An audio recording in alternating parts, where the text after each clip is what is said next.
번 죽는 것은 사람에게 정하신 것이다.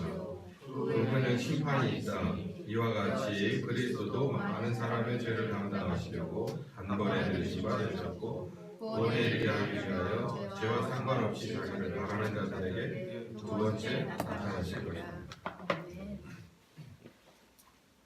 말씀의 제목은 죄와는 상관 말고. 일단 서론이 필요 없고요. 이 말씀은 좀 배경을 좀 알아야 될 말씀입니다. 그러니까 이 말씀이 어느 위치에 와 있나, 그러니까 히브리서 중에서도 이 말씀이 어느 위치에 와 있는지를 좀 우리가 알아야 될 필요가 있습니다. 히브리서는 전체적으로 보면 대제사장 대신 예수 그리스도 이렇게 나오는데, 예수의 그리스도 되심, 그리고 대제사장 되심, 예수님의 제물 되심, 그리고 그 효과, 이렇게 네 파트로 볼 수 있습니다. 예수님이 그리스도시다. 그러니까 이 사도행전 히브리서 첫머리에는 천사에 관한 얘기가 좀 나오거든요. 뭐 사실 저나 우리 교회에서는 천사에 대해서 그렇게 크게 조명하지는 않지만, 뭐 신자들 중에서도 아주 간혹 그리고 믿지 않는 사람들에게 있어서 이 천사가 굉장히 중요합니다. 왜냐하면 아이들 그 애니메이션이나 이런 데 보면은 천사를 모티브로 한 많은 것들이 나오거든요. 근데 이게 이 히브리서를 쓴 사람과 이걸 읽어야 되는 사람들에게, 그 시대 사람에게는 천사에 관한 것이 지금 저와 우리 교회보다는 훨씬 더 중요했던 모양입니다. 천사보다도 더 나으신 하나님의 아들 예수님이다. 이제 요거를 이렇게 잘 설득하고 있습니다. 그게 첫머리거든요. 그러니까 하나님의 아들이신 예수님이 천사보다 위에 있다라는 것을 얘기를 해요. 하나님의 아들 곧 그리스도께서 천사보다 위에 있는 것을 알아라라는 얘기로 시작을 하는데, 뭐 여기에 대해서 필요하겠지만 오늘은 여기가 중점이 아니니까 넘어가고, 더 가다 보면 천사보다도 위에 계신 하나님의 아들 그리스도는 여러분이 알고 있는 대제사장과 같은 위치입니다라는 얘기를 해요. 그러니까 굉장히 차원 높은 얘기고, 히브리서를 보려면 히브리서를 읽을 수 있었던, 또 읽어야 하는 사람들의 기본적인 걸 우리가 좀 알아야 되는데, 대제사장의 위치를 이들은 다 알고 있었다는 거예요. 근데 그것도 그냥 대제사장이 아니라 멜기세덱의 후예였던 대제사장을 잘 알고 있던 사람들입니다. 그러니까 보통 사람들에게서 레위 계열에서 나오던 대제사장이 우리들에게 있어서 크게 만족을 주지 못한다는 것을 알고 있었던 사람들이고, 전설 속에 있었던 대제사장의 위치, 멜기세덱의 또 다른 계열의 제사장이 있었다는 것을 알고 있었던 이 사람들에게 바로 예수님이 여러분이 꿈꾸고 있던 꿈의 대제사장, 멜기세덱의 반차를 좇은 바로 그 제사장입니다. 그 후예입니다. 이렇게 설명을 하면서 비교해주고 있죠. 조금 더 들어가다 보면 대제사장이신 예수, 꿈의 제사장, 멜기세덱의 후예인 바로 예수님이 제물이 되셨다라는 아주 심각한 얘기를 던집니다. 그러니까 제사장은 제사를 드리는 사람인데, 제사를 드리려면 반드시 또 다른 희생, 제물의 희생을 가지고 들어가서 집례를 하는 사람인데, 여기 진짜 앞뒤가 맞지 않는 얘기를 해요. 여러분에게 소개하는 바로 예수님은 대제사장 되셨을 뿐만 아니라 제물을 또 다른 걸 가지고 들어간 게 아니라 자기가 제물 돼서 갔습니다 라는 아주 이해하기 어려운 얘기를 합니다. 근데 이 제물 되심이 여러분에게 있어서 정말 큰 효과를 냅니다 라는 얘기가 클라이막스예요. 그러니까 여러분은 이해하실지 모르겠지만 예수님은 대제사장이시고 그분은 자기의 피로 제사를 드렸습니다.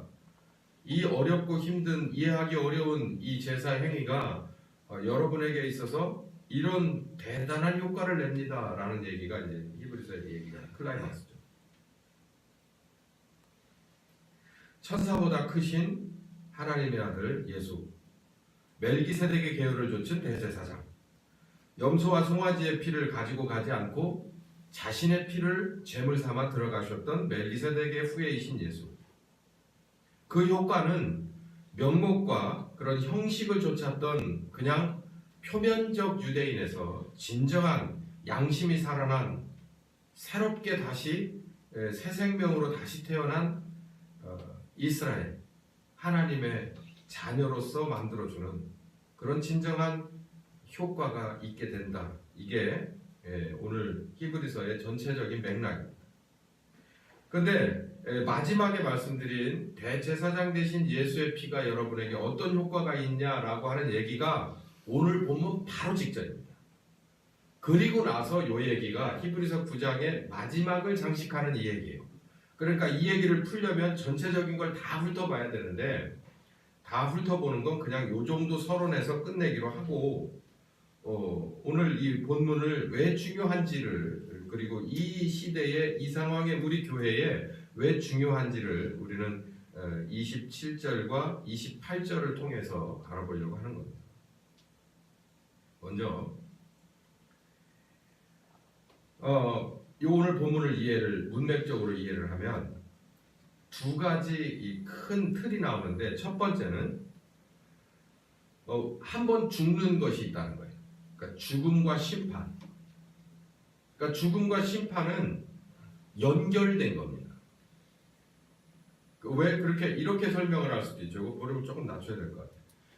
연결된 것일 수도 있습니다. 이게 아니 이 죽음과 심판은 연결된 겁니다. 왜 연결된 거라고 제가 설명을 드리냐면은 우리가 죽고 난 뒤에는 심판을 향해서 달려가는데 그 시간의 공간이 얼마나 길든 우리하고는 상관이 없어요. 그러니까 죽고 난 뒤에 심판이 온다라는 얘기 가운데 우리가 할 수 있는 일이 없단 말이에요. 그러니까 우리가 죽고 나면 우리는 속절없이 심판을 기다리는 상태로 들어가게 됩니다. 그러니까 우리보다 앞선 우리들의 믿음의 선배들도 죽고 난 뒤에는 할 수 있는 일이 없습니다. 그러니까 잔다 그렇게 설명을 했죠. 잔다는 건 반드시 일어난다는 얘기건데 일어나는 건 깨워야 일어나는 겁니다. 우리가 그냥 알아서 일어나는 우리 인간적인 잠이 아니기 때문에 사람의 신자의 죽음은 자는 거예요. 그래서 누가 깨우냐면 상징적으로 나팔 소리가 난다고 그러잖아요. 군인들이 기상 나팔 소리를 듣고 일어납니다. 세상에서 제일 듣기 싫은 소리. 근데 신자들은 자는 것을 깨워주는 하나님의 나팔 소리가 천지를 진동하게 되면 정말 기다리던 소리겠죠. 그리고 나면 심판이 있다. 우린 이걸 알아야 됩니다.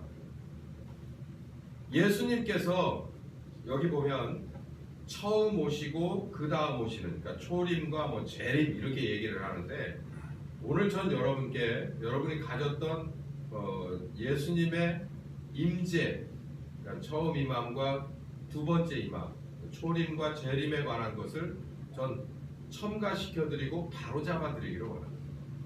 자, 봅시다. 예수님께서는 우리가 그냥 놔두면 죽고 심판에 들어가게 됩니다. 그러고 나면은 심판 뒤에 뭐가 있습니까? 여기는 굳이 써놓진 않았지만 심판 뒤에는 벌을 받게 돼 있어요. 의인은 상을 받고 죄인은 벌을 받게 되는데 여러분 예수님이 없다면 우리는 모두가 죄인인 것이죠. 그러니까는 죽음은 곧 뭘 말하냐면 심판 받아보나 마나 연거를 받는 지옥이죠. 그렇기 때문에 여기 오늘 본문 이렇게 나옵니다. 여기 28절 보십시다. 시작. 이와 같이 그리스도도 많은 사람의 죄를 담당하시려고 단번에만 죽으신 바 되셨습니다. 요 얘기는 제가 말씀드린 히브리서 9장 첫머리 1절부터 12절까지에 나오는 내용입니다. 아까 말씀드렸죠. 예수님은 하나님의 아들이시다. 천사보다 낫다. 그분은 멜기세덱의 후예이시다. 그런데 후예에서 그치는 게 아니라 대제사장 되신 예수님은 자기의 피로 들어가셨고 그 효과는 여러분에게 이런 효과가 날 것이다. 그러니까 우리들에게 살아난 양심으로 하나님을 섬길 수 있을 만한 사람 되게 만들어 주시려고 예수님은 죽으셨다는 얘기. 언제? 오셔서 죽으셨다. 요 얘기거. 오늘의 초점은 그 뒤에 있습니다만 요걸 또 잘 알아야 돼요. 제가 간혹 성경 공부를 하다 보면 이거를 서로 간에 같은 얘기인데 쉽게 못 넘어가는 게 있습니다. 그게 뭐냐면 예수님의 영원한 속죄, 우리를 위한 영원한 속죄. 그러니까 이 영원한 속죄를 저도 아니라고 부정하는 것은 아닙니다. 그런데 우리는요 그 영원한 속죄를 꼭 붙들고 놓지 않습니다. 여러분 죄 용서함을 받으셨습니다. 이미 예수를 구주로 영접하고 내가 죄인인 것을 시인하고 그리고 하나님께서 아들의 대속하심으로 말미암아 우리의 죄를 용서하셨다면 우리는 속죄함을 받은 것입니다. 그러니 더 이상 예수님의 영원한 속죄를 운운할 필요는 없어요. 근데 계속해서 영원한 속죄를 계속해서 마음속에 품는 건 왜냐하면 예수님의 영원한 속죄로 말미암아서 내가 어느 시점에서 회개하고 복음을 믿어 거듭났는데 문제는 뭐냐면 그 다음에도 죄를 또 짓고 있다는 얘기죠. 죄로부터 진정한 구원이 이루어지지 않았다는 거예요. 내가 예수를 구주로 받아들여서 예수님의 영원한 속죄하심으로 내가 죄 용서함을 받았는데 그 뒤로도 변화가 없다는 거예요. 내가 내 스스로를 봐도 변화가 없다는 거예요. 그러니까 한쪽으로 두려움이 싹 드는 거예요. 내가 이 모습 이대로 하나님 앞에 어떻게 나갈까? 혹시 여기에 계신 여러분 중에서도 주일이 가까우면 왠지 부담스러워지지 않으십니까? 와서 봉사를 해야 될 부담도 있겠지만 진짜 양심상으로 나와서 내가 하나님 앞에 내가 일주일을 돌아보건대 내가 어떻게 살았는가를 고민해보면 야 이것도 가서 무슨 낯으로 하나님을 뵈야 되는가, 나를 위해서 죽으시고 같이 일하자고 손 내미신 예수님께는 뭐라고 나는 어떤 낯으로 나가야 되는가, 이 생각을 정말 정직하게 했을 때 부담스러울 수 있습니다. 그때 손쉽게 빼드는 카드가 예수의 영원한 속죄예요.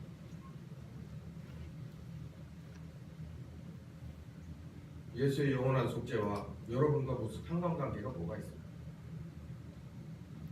예수님의 영원한 속죄는 내가 예수님을 구주로 받아들였을 때 이미 써먹은 카드. 그 카드를 왜 또 빼드냐? 계속 속죄를 해달라는 거예요. 언제까지? 죽을 때까지. 제가 아까 말씀드렸잖아요. 죽음은 심판으로 가는 시작이에요. 죽고 나서 할 수 있는 일이 없단 말이에요. 근데 이 진정한 양심의 쩔림, 내가 예수를 구주로 영접했는데 변화가 없는 내 모습에 진정한 이 양심의 울림은 죽음에는 이제 끝나는 거예요. 더 이상 뭐 울려줘도 내가 움직일 수 없는 상황이 돼버린 거예요. 그 뒤에는 심판이 있습니다. 심각합니다. 근데 성경 공부를 하다 보면 저만 심각합니다. 공부를 하셔 오신 분들은 항상 영원한 속죄 카드를 끄잡아 들어요. 특히 신학을 전공하고 계신 분들은 저한테 와가지고 100이면 100 영원한 속죄 카드를 꺼내 들어요. 누가 아니랍니까?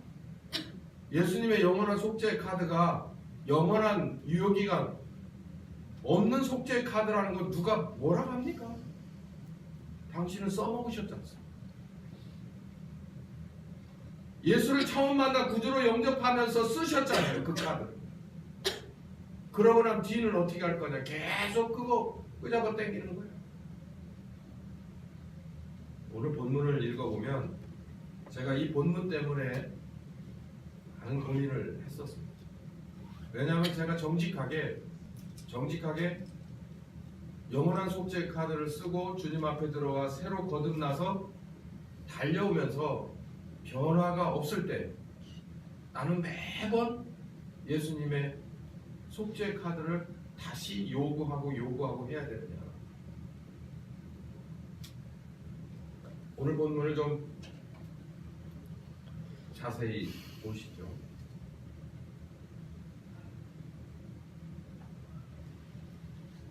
28절만 우리 다시 한번 읽어보시도록 합시다. 이와 같이 시작. 이와 같이 그리스도도 많은 사람의 죄를 담당하시려고 단번에 들이신 바 되셨고, 그러니까 과거잖아요. 그러니까 되셨다는 거. 여러분에게도 전 과거인 것을 믿습니다. 맞죠? 네. 여러분의 죄를 위해서 대신 죽으신 예수님이라는 것이 이미 과거형이시지요. 그게 신자죠. 그러니까 여러분이 신자라고 한다면 과거형, 그러니까 되셨습니다. 여기까지. 그러니까 여기까지는 이미 우리들을 지나치신 거예요. 여러분이 혜택을 입으신 겁니다. 그 다음에 이제 구원의 시작. 구원에 이르게 하기 위하여 죄와 상관없이 자기를 바라는 자들에게 두 번째 나타나시죠. 자, 여기 자기를, 그러니까 죄와 상관없이 자기를 바라는 자를 빼십시다. 일단 그 얘기는 설교에서 맨 마지막에 나와야 될 얘기니까 구원에 이르게 하기 위하여서 뺄 거 빼고 다시 읽어봐요. 시작. 구원에 이르게 하기 위하여 뭐뭐뭐에게 뭐하리라. 두 번째 나타나리라. 근데 여기에서 문제가 있어요. 이 재림이라고 얘기해요. 재림이 아니라고 저 말하지 않습니다. 예수님의 재림. 그러니까 재림이라는 건 초림은 처음이고 재림은 두 번째 오신다는 거잖아요. 그 두 번째 오심 재림이 맞아요. 근데 재림이 언제입니까? 이게 중요해요.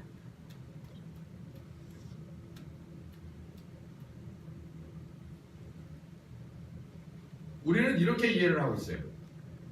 재림이라는 건 이 세상이 우르릉쾅쾅하고 끝날 때다. 하나님의 나팔 소리 들리고 천사장의 호령과 하나님의 나팔 소리로 구름 타고 예수님 오실 때라고 생각하는 거예요. 그게 재림이고 이 본문이 바로 그걸 얘기한다는 거예요. 그러면 그렇게 얘기하면 우리의 구원이 언제 이루어지냐면 예수님이 구름 타고 오실 때 이루어진다는 얘기예요. 전 조금 다른 견해를 가지고 있어요. 죽으면 우리는 아무것도 할 수 없는 상태가 됩니다. 심판을 기다리는 거예요. 근데 아까 제가 말씀드렸잖아요. 영원한 속죄의 카드를 써먹고 매번 또 그 카드를 다시 한번 꺼내고 그 카드를 꺼내들고 그런 사람이 그렇게 신앙생활을 10년, 20년 하다 50년 하다 60년 하다가 언젠가 주님이 이제가 끝이다 라고 얘기할 때 그때 딱 놓고 가야 된다면 정말 심판에 넘어가게 됩니다. 그건 유죄일까요? 무죄일까요? 무죄라고 생각합니다. 구원을 받을 거라고 확신해요.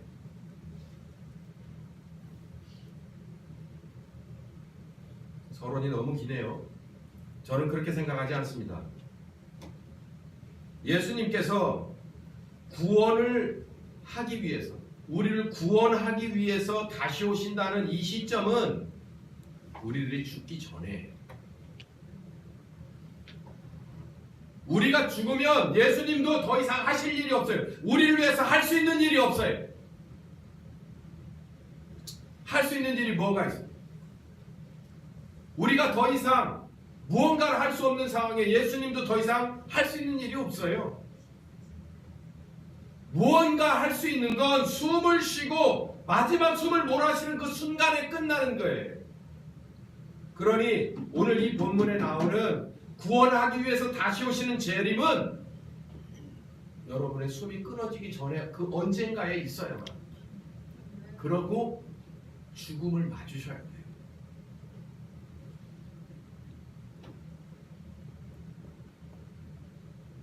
이렇게 연결해 봅니다. 이게 이제 PPT가 있으면 참 보기가 좋을 텐데 우리가 죽으면 시간이 흘러요. 100년일지 1000년일지 만년일지 모릅니다. 사람의 시간으로. 그리고 어느 순간인가 이 세상 모든 것을 심판하실 예수님이 오시겠죠. 그러니까 우리가 이 죽음이라고 하는 건 태어나는 시각이 다르고 죽는 시각은 너나 할 것 없이 다 다릅니다. 그러나 죽음이라고 하는 어느 시점은 똑같아요. 그러면 미끄러져 가는 거예요. 어디로? 심판. 속절없이. 제가 이 속절없이라는 단어를 쓰는 거예요. 그리스도도 속절없어요. 이런 우리를 어떻게 하실 수가 없다. 알파와 오메가라고 하시잖아요. 여러분에게 있어서 알파와 오메가가 어떻게 가요? 쟤들은 알파를 시작했어요. 우리도 똑같이 알파를 시작했어요. 어디로 갑니까? 오메가로 갑니다. 우리의 죽음은 끝이에요. 이제 모두 살려서 심판대 앞에 주는 방법밖에 없고 우리는 거기 가야 되는 수밖에 없어요. 그러니 우리의 구원은 예수님의 재림으로 구원하게 하기 위한 예수님의 재림은 우리들의 삶 속 어딘가에 있어줘야만 한다는 거예요. 우리를 구원하기 위해서 예수님은 처음 오셨습니다. 뭐하러? 죽으시러. 그리고 우리를 구원하시기 위해서 예수님은 두 번째 오세요. 언제? 우리들 죽기 전에. 우리들 죽기 전에. 이 죄 문제 해결해야 돼요.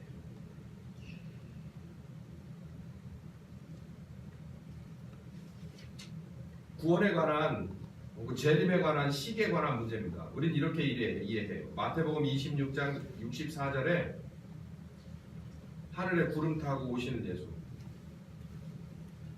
사도행전 1장 11절에 천사가 그러죠. 갈릴리 사람들아 예수님이 올라가신 그대로 똑같이 다시 오실 것이다. 틀리다고 말하지 않습니다. 그 재림의 시기가 있을 거예요. 그 역사적인 시점이 어디에인가 분명히 있을 겁니다. 그런데 오늘 본문을 자세히 보십시오. 죽음 뒤에는 심판이 있습니다. 그러니까 심판에 우리를 넘기우지 않기 위해서 혹은 심판에 가서도 하나님으로부터 의롭다 하는 판정을 받게 하기 위해서 예수님은 두 번 오세요. 그 첫 번째가 죄를 용서하기 위해서 한 번 오시고 십자가에 죽기 위해서 한 번 오시고 그리고 두 번째는 우리의 구원을 완성하시기 위해서 두 번째 오신다는 거예요. 심판은 곧 죽음, 죽음은 곧 심판을 의미합니다. 그 얘기는 뭐냐면 시간이 아무리 떨어져 있어도 우리가 할 수 있는 일이 없다는 거예요. 예수님께서 비유를 주셨죠. 부자 나사로와 부자. 거기에서 보면 참 신기한 거 몇 가지가 있는데 여러분 거기에 주목이 잘 안 되시죠. 거기 보면 나사로는 천국에 가고 부자는 음부에 가게 됩니다. 그런데요, 제가 관심을 갖고 집중하는 것은 뭐냐면 천국과 지옥 사이에 왔다 갔다 할 수가 없는 거예요. 그리고 지옥에서 무언가를 세상에 영향력을 끼쳐줄 수 없어요. 야, 이렇게 하면 지옥 와 라고 얘기할 수 없다는 거예요. 그 얘기는 뭐냐면요, 우리가 죽고 나면 우리들 스스로 할 수 있는 일은 아무것도 없다는 얘기예요. 그러니까 오죽하면 그렇게 얘기하잖아요. 예수님, 아브라함이요 그러잖아요. 아브라함이요, 나사로를 통해서 나한테 물 한 방울만 주십시오. 안 돼. 그러면은 그거 안 된다면 좋습니다. 그러면 저기 세상에서 사는 우리 친척들한테 똑바로 살으라고 얘기 좀 하게 좀 해달라고. 안 돼. 거기는 거기 선생님이 딱 있어.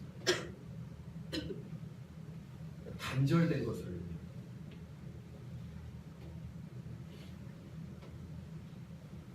예수님은 오셨어요. 왜? 우리의 구원을 위해서. 두 가지가 필요한데 첫 번째는 대신 죽으심이 필요했어요. 그래서 만국간에 오시고 십자가에 죽으셨어요. 그리고 예수님은 또다시 오세요. 뭐냐면 신자들을 구원하기 위해서. 제가 보는 히브리서 9장. 이걸 성화라고 표현하기에는 너무 가볍지만 성화라고 하신다고 해도 저는 무방하다고 봅니다. 그런데 예수께서 성화하시기 위해서 우리에게 오신다? 좋습니다. 저도 동의합니다. 그러나 그 성화하러 오시는 그분께서 여러분이 죽기 전에 마무리하셔야 돼요. 하시기를 원하십니다. 그거가 죽은 뒤에는 할 수 있는 게 없어요. 구원의 핵심에 관한 문제입니다. 첫 번째, 우리들이 먼저 이해하고 있는 것은 이런 건데 문제가 좀 있습니다. 요한복음 3장 16절 다 외우시죠? 하나님이 세상을 이처럼 사랑하사 독생자를 주셨습니다. 저를 믿는 자들은 영생을 받게 하려 함입니다. 요한복음 1장 12절 영접하는 자 그 이름을 믿는 자들에게 하나님의 자녀가 되는 권세를 주셨습니다. 로마서 1장 17절 의인은 믿음으로 말미암아 살리라. 오직 믿음으로 말미암아 살리라. 어떤 믿음일까요? 로마서 10장 10절 사람이 믿음으로 마음으로 믿음으로 의에 이르고 그리고 입으로 시인해서 어디에 이른다? 구원에 이른다. 우리 다 맞는 말입니다. 전혀 틀린 말씀 1.1획도 없습니다. 그런데 성경에는 이런 말씀도 있습니다. 마태복음 7장 21절에 나보고 주여 주여 하는 자마다 천국에 다 못 들어간다라고 말씀합니다. 한 군데만 더 말씀드릴까요? 마태복음 25장 32에서 33절 보면 내가 양과 염소로 분명히 구별할 것이다 라고 얘기했어요. 그러니까 불신자 같은 신자가 있고 신자 모양인데 불신자를 분명히 구별해내겠다라는 얘기예요. 알곡과 껍질에 관한 이야기는 수도 없이 많습니다. 신구약에 통틀어서. 그러니 우리는 이렇게 이해하면 안 된다는 거예요. 제가 앞서 말한 요한복음 3장 16절이나 1장 12절, 로마서 1장 17절이나 10장 10절을 단지 믿음으로 그 가벼운 우리들의 믿음으로 행위가 수반하지 않는 행위를 자아내지 못하는 자기 부인하지 못하는 그냥 단지 우리들의 무형적인 쇠뇌적인 믿음으로 아니라는 얘기예요. 그것 갖고 안 된다는 거예요.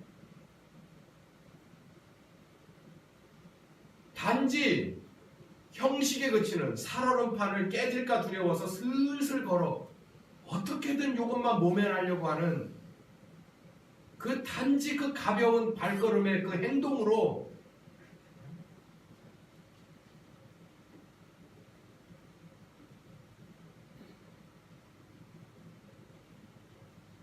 오늘 설교에 시작을 못했는데 벌써 12시가 넘어버렸습니다. 오늘 설교 후편에는 이런 말씀이 나올 거예요. 희생으로 심습니다. 희생으로 유지합니다. 희생으로 거두는 거예요. 그게 예수님의 걸어가신 길입니다. 우리를 위해서 걸어가신 길이에요. 우리가 가야 할 길입니다. 참을 수 없는 신자의 가벼움, 참을 수 없는 믿음의 가벼움, 정말 봐줄 수 없는 신자로서의 이중성,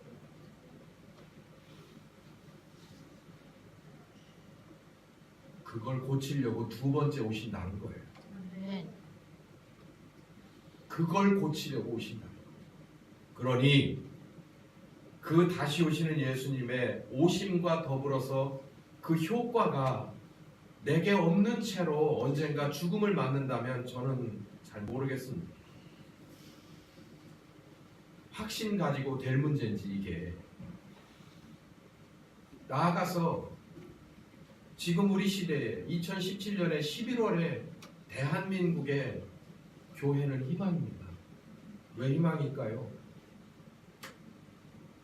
교회만이 문제를 해결할 수 있습니다. 아멘. 교회로 이 한국은 새롭게 숨 쉴 수 있었고 교회로 지금껏 유지되어 왔고 교회로 또한 해결될 것입니다. 더 직접적으로 말해서 예수의 죽으심으로 우리나라는 새로운 희망을 얻었고 예수의 죽으심으로 그 은혜로 우리는 지금까지 있을 수 있었고 또한 예수의 죽으심을 닮은 신자와 교회로 위기를 극복할 거고 하나님께 영광을 돌리게 될 것입니다. 예수께서는 다시 오시기로 벌써 문 밖에 여러분에게 와서 여러 차례 두드리고 아무도 없어서 돌아갔다가 다시 오기를 반복하는 택배와 우편 배달과 같은지도 모릅니다. 여러분의 숨겨진 죄의 씨앗을 송두리째 걷어가길 원하셔서 심각하게 마음먹고 비장한 각오로 여러분의 문을 두드렸을지도 모릅니다. 여러분의 삶 속에서 내가 너와 함께 해주기를 원한다. 네가 네 뜻을 버리고 나와 함께 손잡자라고 여러 번 손을 내밀었다가 부끄럽게도 다시 걷어들인 한두 번이 아닐지도 모릅니다. 어느 때까지 여러분이 마지막 숨을 몰아쉴 때까지 다시 방문하고 다시 손 내밀어 주실 겁니다. 그 뒤는 대책이 없습니다.